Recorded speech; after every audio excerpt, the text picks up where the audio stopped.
What's up everybody? Welcome back to my YouTube channel. If you are still new to my channel, please don't forget to click like, share, and subscribe. And also please click the notification bell para update kayo sa aking mga bagong videos.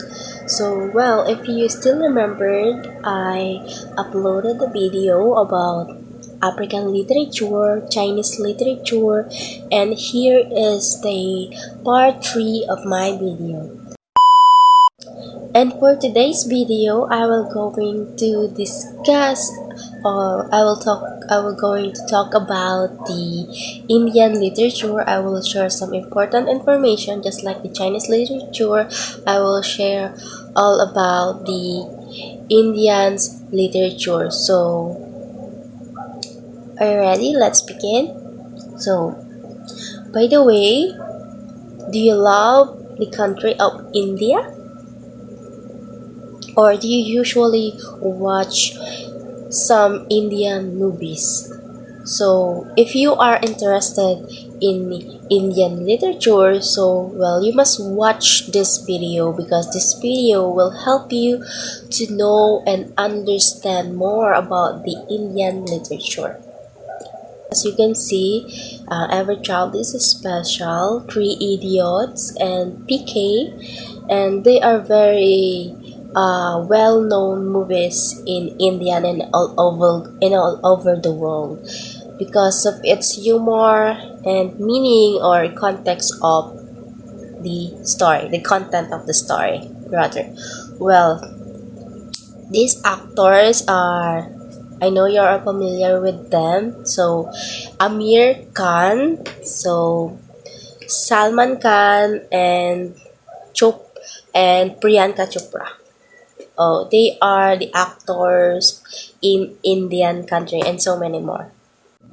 So let's move on to the early Indian literature and the theater. So according to Dr. Jukka O. Miettinen of the Theater Academy of Helsinki, he wrote that theater and dance are inseparable art forms in Indian culture and are present even in the earliest works of Indian literature. So it is still present until now, as you can notice in every Indian movies, there is always a dance play and sing a song wherein their song has a deep meaning. Yeah, yes, it is like they are telling a story or calling to a god, or it is a hymn to God.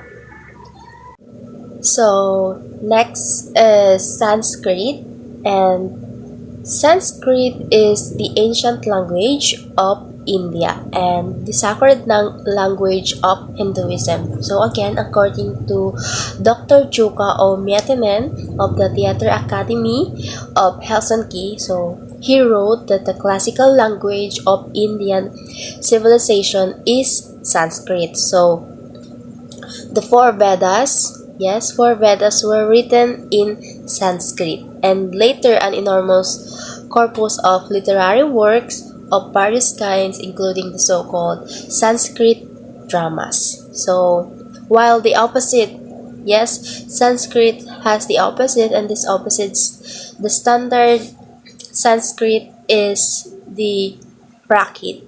Yes, it is the opposite of Sanskrit, the Prakrit. So, Prakrit, it is a variety of dialects which evolved from Sanskrit.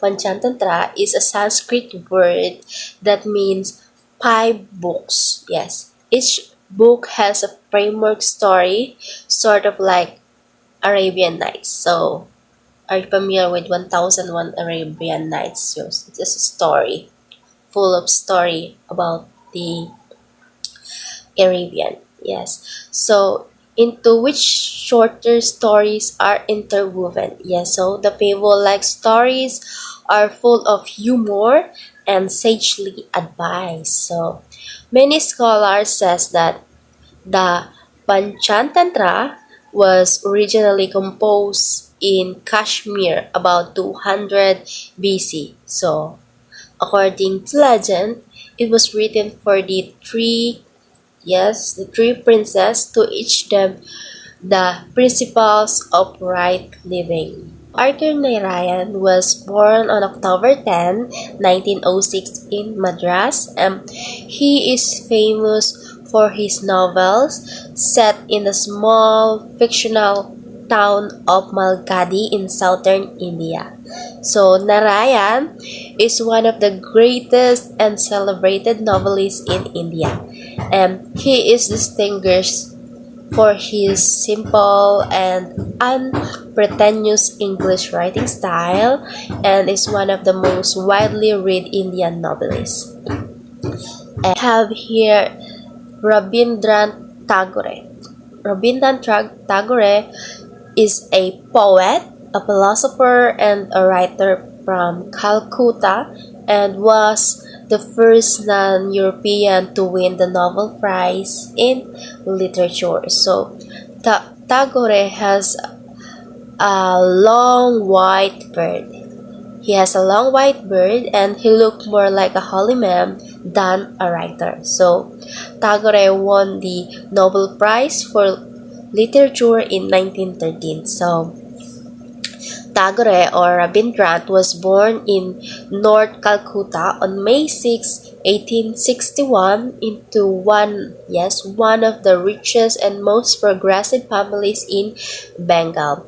So, his father, Maharishi Debendranath Tagore, a famous intellectual in his own right. So, Tagore briefly studied in England in 1878 to 1880. So, he exploring the works of Shakespeare, and then he returned to India to take care of his father's estate. So, after he studied in England, he returned to India to take care of his father's estate. So, welcome again. So, Tagore wrote more than 2,500 songs about God, nature, and love, as well as poems and prose. So, he also produced more than 2,000 paintings, and drawings, 28 volumes of poetry, drama, operas, short stories, novels, essays, diaries, and large numbers of letters. So, napaka-talented naman nito si Tagore in terms of writing. So, one of his most interesting short stories is Kabuliwala. Yes, Kabuliwala is about the friendship between a murderous Afghan merchant and a small girl told in the eyes of an upper caste Bengali man.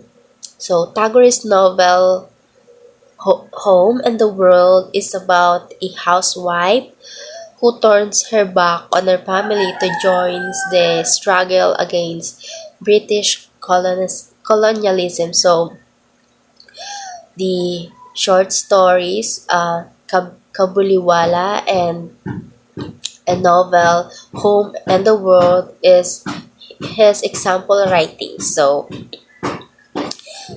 also Tagore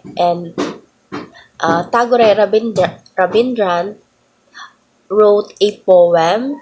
Yes, he wrote a poem which became the Indian national anthem. So that is all about the Indian literature. I hope you learned something about my discussion. And by the way, if you're still not watching my first and second vlog, please visit my YouTube channel and please watch the part 1 and part 2, which is the African and Chinese literature. So this is the third vlog and this is my last vlog for literature, and I hope you watch it, and please Click like, share, and subscribe to my channel and comment down below.